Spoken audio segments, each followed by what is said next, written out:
guest speaker, Professor Abike Dabiri. Can we appreciate Professor Dabiri for unusual and brilliant presentation? Fellow discussants, Mr. Abike and the Deputy Supply Commissioner, ladies and gentlemen, good afternoon. Really, it's a pleasure for me to be here today, but I don't know where to start. Should I start from the version of the National Assembly? I know Professor Dabiri taught me in Ife, but he didn't teach me, I was a student of literature and English, but he didn't teach me corrupt, corruptive, and corrupted. Maybe if they had taught me there, things would have been a bit different. Thank you very much, Professor Dabiri, for that wonderful presentation. And I'm sure you agree with me that we did justice to that topic. So I'll look at it from, I noted some points which I'd like us to share this afternoon. Professor Dabiri has asked us what is the need for the freedom of information when corruption, mediocrity is so blatant. In fact, as we put it, sublime corruption. And I agree with you absolutely. But the fact is we still need an FOI. And I'm sure Professor Dabiri said so. But I'll look at the three examples Prof gave us. The oil subsidy scam, the PTDF issue in 2006, and the incident in 1984. But I will choose to, maybe the others will, but I will ignore 1984 and 2006 for the simple reason that there was no FOI law in place then. But we can look at the oil subsidy scam in 2011, just last year. We had an FOI law in place. But I'm proud to say that the House of Representatives decided to sit on a Sunday to look at this issue of subsidy. We sat on a Sunday, we set up an ad hoc committee to look at the issue, and we brought to the fore the issues Professor Dabiri raised in that, the recommendations. We made it clear that there was no subsidy. All we were subsidizing was corruption. And we gave statistics, almost $16 billion down the drain. In fact, much more than that, down the drain. And I believe that when you try to clap for us, please clap for us again. So he's asking, where is the money? You see, we have, that's the point I'm going to make. We asked the question, we brought it to the front burner.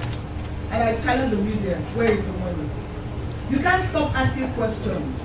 That is the big beauty of FOI. That's why I said I will ignore the other two and look at where we had an FOI. We brought it to the front burner. This money is being wasted. Yes, we set up a committee, Farouk Lawan, and you know the drama that happened thereafter. But we're saying that should not seem to have been a low voice in demanding some information at FOI. But I'll come to that again. So I believe that has happened, and there's a lot more to ask. But as Prof said, we are underutilizing the freedom of information law in Nigeria today. And I think everybody in this hall will share part of that belief. At least we did something for almost 10 years. Mr. Dapo, where is Mr. Dapo? He was on our neck, FOI. My brother, Chidi, I can see other FOI activists here. Louis, Kyle, virtually every media person, even my sister, Mr. Biola Costello. In fact, I don't think we had a breathing space before FOI was passed, but after that, what? We as a parliament have given this gift of democracy to Nigerians. We have ensured that we passed this bill. We went under a lot of, it was tremendous pressure. That knows the pressure we all went through. In fact, we were pressurized. I, as a lead sponsor, was pressurized to drop the bill, and I said, no, I'm not going to drop it. And it was so bad that any motion, any bill I sponsored would be killed. But, we had the courage to see it through. And I think the National Assembly, for having the courage to pass this bill, we did what we had to do. And we have to commend the President for signing it into law. We first passed it under General Obasanjo, but he refused to sign it. But the current President signed it. Now we have the law, we have no excuses not to use this law effectively. And I'll tell you something, which is the good news about FOI. We have a committee on reform of public institutions, set up by the House of Representatives, strictly on FOI. It's headed by Honorable Omiagara. So we've not only passed the law, we have gone ahead to set up a committee to ensure the law is implemented. Now, this last week, actually, we met with various MDAs. Almost every MDA have been called. It continues on Monday. And our revelation was quite, what we found was quite revealing. Quite a few ministries, departments, and agencies have set up FOI units, but nobody's asking them questions. Even the army was the most interesting. The army has a strong unit. They've also set up a civil military relations department. They brief the press every 2 weeks. They have telephone lines, and they said they're open. Ask us any information. Nobody's asking. Now, a few of the organizations also mentioned Mr. Femi Falana, who had written to make some FOI requests. FEMA, for instance, Femi Falana wanted to know what they were doing with the road tax. And they replied him. Whether he was satisfied, I don't know. But they replied him. But the thing is, we got to know that a lot of them have set up their websites, they've opened up, but nobody's asking them questions. The issue of oil subsidy, who is asking an NPC? How many barrels of crude will you produce? We don't know. Even as a parliamentarian, I don't know. You ask them these questions, they give you bags that will fill this whole hall, and nothing is in those bags. But you see, the challenge is this. Let us use this law to know how the nation's resources are being used, whether judiciously or not. And again, it's a challenge that Prof has thrown to every one of us, especially the media practitioners. And I think it's a challenge that we all must try to live up to. Now, Prof, okay, I've talked the issue of back to the issue of Nawan. Prof challenged us that we've done nothing to him. The speaker has done what is in his powers to do, and that is to remove him as chairman of the Committee on Education, and also remove him from the ad hoc committee. The speaker cannot remove him from Parliament. He was voted by some people. Those are the people that can recall him from the Parliament. It is not the power of the speaker to do that. He has done what is within his law to do. But if the people of Kano think that they are happy with him, they can recall him. But as long as they remain happy with him, there's nothing we can do. We're all elected on the same platform, and we're not superior to one another. We've done what we can do, and that is the limit that the House of Representatives can do. However, the case is in court, and until the court decides, I guess we'll wait for the court judgment before anybody knows what to do. Now, Prof, very, very interestingly, I like what you said about winning or losing has nothing to do with performance, which again comes to the issue of corruption and mediocrity. And Prof is absolutely right. Fine, I'm a legislator, but I'm good. I come from a relatively, I'm from Lagos State, and there's a high sense of, well, I did say so, but I'm from Lagos State, and I'm probably from Lagos State, and there's a high sense of accountability, because we have perhaps a lot of media people here, but the people of the country will ask you questions, but not so in many places. It doesn't matter you sponsored a lot of bills. It doesn't matter how many motions you moved. It doesn't matter what you did. There are people who still just want to know how much are you giving us. Okay, so you sponsored this bill, so you passed this motion, Oh, did you see me yesterday, What are you bringing to the table? And I think that is part of corruptive and corrupted that Prof talked about. And I think these are issues that again we should try to understand. I mean, this is Ramadan period now. I know my colleagues are worried. If you have to count, if you have to calculate what you will give out during Ramadan period, maybe 5 to 10 million naira, where are you going to get it? Now we talk about the American legislator. The American legislator gets $1 million per annum, period, to run his office. Period. That is not the salary or whatever. But the American legislator that we keep talking about does not have his constituents coming to say, pay my school fees, pay my Medicare. My father died. You have to bury him. Now you are talking. Rest in peace. Rest in peace. Thank you, Mr. I didn't know you came here. We are talking about you. You know, fine. You say rest in peace. Like I said, Lagos is very different. You say rest in peace. They tell you, hey, okay, come again now. And then the person seeking elective office now believes that you have to do that. I keep saying it. You don't have to. And I say, I do what I can do, let my performance judge. If the performance is not good enough for you to elect me, then don't elect me to office anymore. You know, when you are not desperate for anything, then we can get over that. Again, when it's not about mediocrity, when you are sure of yourself and you know you're doing your best, put in your best and leave the rest. But until we get to that stage, I tell you it's a big problem. it is a big problem. Again, that comes to corrupt, corruptive, and corrupted. And I'm asking your vote is your power. Use that vote to bring about change. Prof said, well, PDP, the others are the same. Prof, I disagree with you to a large extent. My party is different. You don't agree with me? No, at least Ms. Obi agrees. And Femi Falana agrees. But I'll tell you why I'm saying so. No, we're at a position where you're coming together to form a merger. I don't know whether change, when we change, I don't know whether that change will bring about what we desire, but what we know is that there has to be change in this country. And because there has to be change, look at the people you are voting for and make up your mind what you want to do. If you want to continue the way we are, fine. If you don't want to continue, I'm sure you have a better alternative and in various fields to decide who you want to vote for. And I think that is very important. It doesn't matter who you vote for, but ensure that you use your vote, use it judiciously, use it wisely, go out there and defend your right and defend your vote.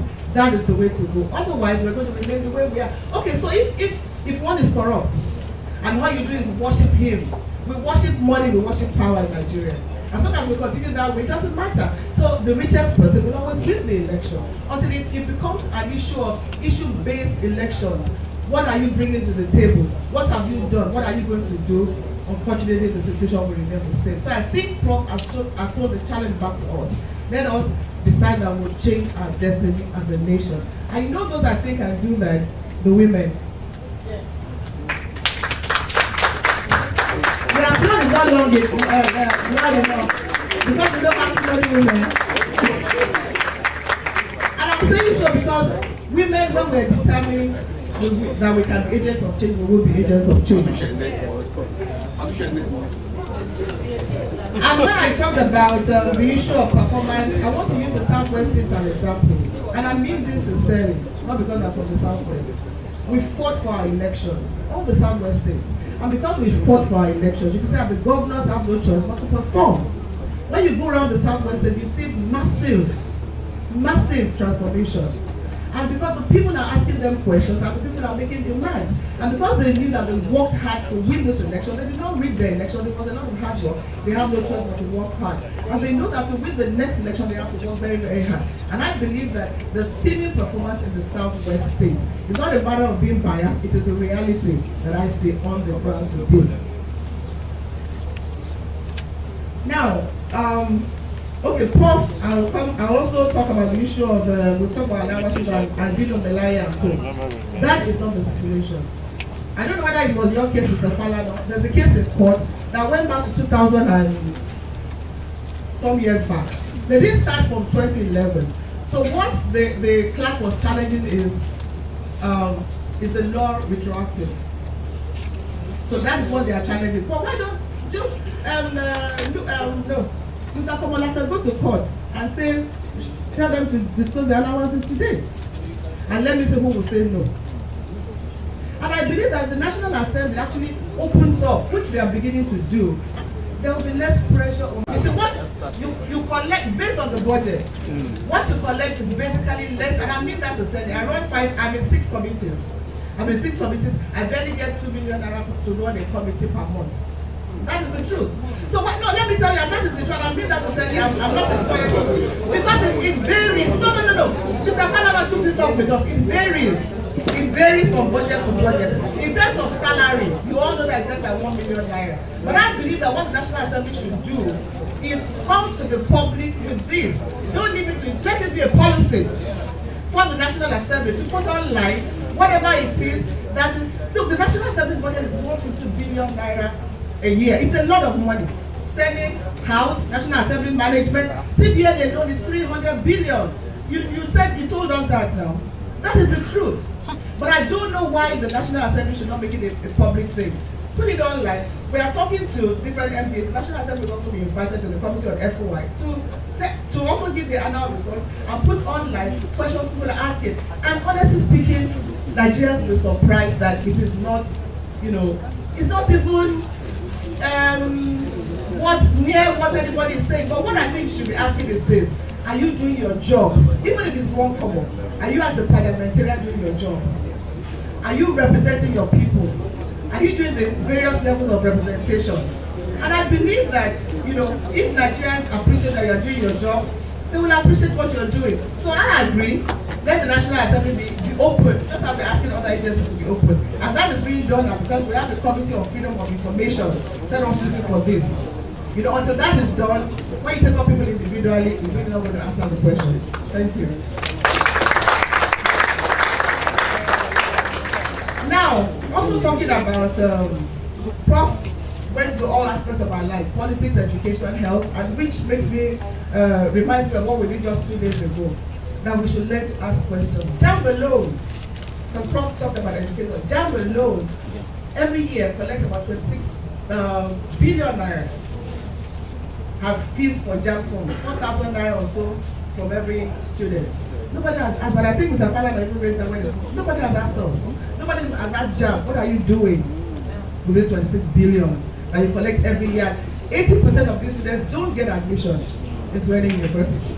We are asking that question now, we're summoning them, and I believe that we'll get results. And not only JAMB, you travel every day through local airports, to international airports, you pay levies. What happens to it? Nobody's asking the questions. And like Professor Jaifo said, the only person asking is Mr. Falana. Mr. Falana has even used FOI to find out why he was delayed for 1 hour in the air due to VIP movement. I don't know whether he's gotten the answer, but he has asked. Mr. Falana, have you gotten the answer for that? When you were delayed for 1 hour? You are in court.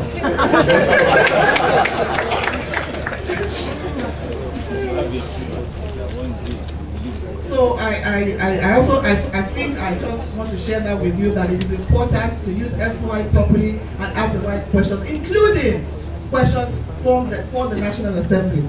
Today you should be able to know about every bill in Parliament. You should be able to know, you don't need to wait till the next day to read the papers on what we did in the House. It should be online, and I believe the National Assembly should lead the way forward in this regard, and that is being done, like I said, with the Committee on Freedom of Information that has just been set up. And I'll just, end by saying that we need to actually, FOI bill is being underutilized right now. Like I said, we met with several MPs, and we discovered that only 29 ministries, departments, and agencies are submitting their annual returns as the FOI law dictates. 29 are doing that, but a lot more could be done. And we are insisting that if you do not submit this, then you're not going to get your budget, including the National Assembly. If you don't submit this, then we can tell you that we will withhold your budget. So we are insisting that every MDA should follow the letters of the FOI law, not only having a website, but putting the information that people require. And when this information is there, you find that rumors are lessened. If you give out information, and the army, like I said, I'm amazed at what they've done with FOI. It was quite encouraging, very, very commendable, and we said others to emulate from the armed forces and what they're doing with the FOI. So yes, Professor Jennifer, we should hold our politicians accountable, but we are not doing enough of that. That is the reality. And because we are not holding our politicians accountable, nothing will happen. So somebody doesn't perform, it's going to come back, he or she, but it's usually he, the she will come back again and again and again. And then a lot of elites don't participate. We sit in our homes during election period, we're sleeping.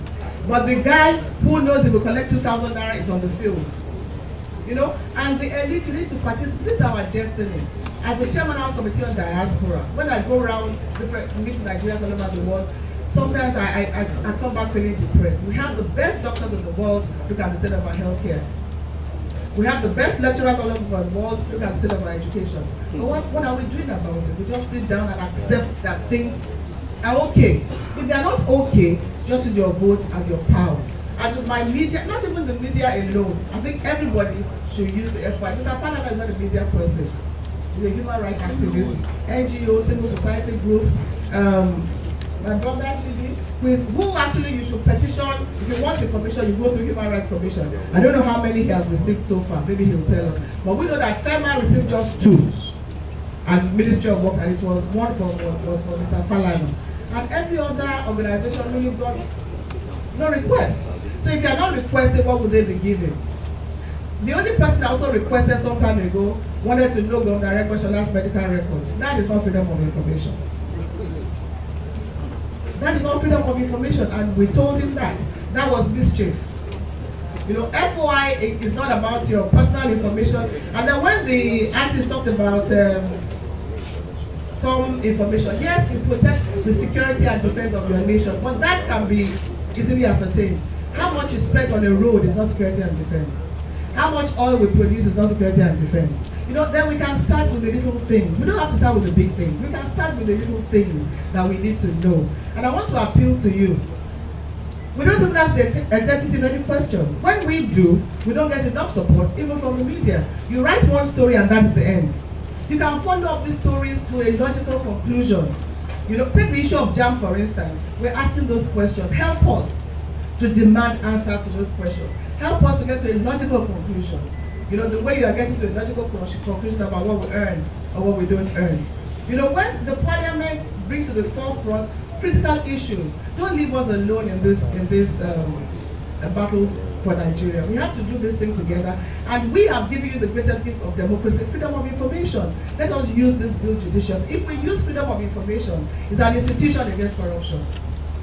It's an institution for transparency and honesty in governance. And if you are in government today and you know that what you did today you can account for it tomorrow, I'm sure you do things better.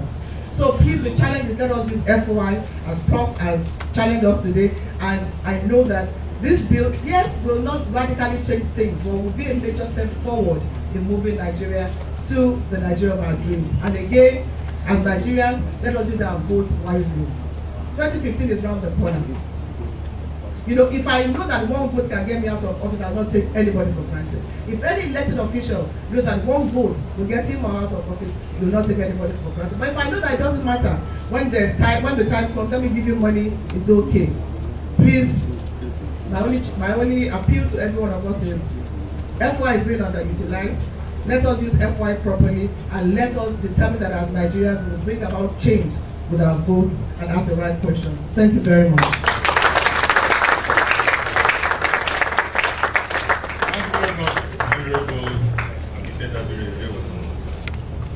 Before I call on the next speaker, let me just remind us again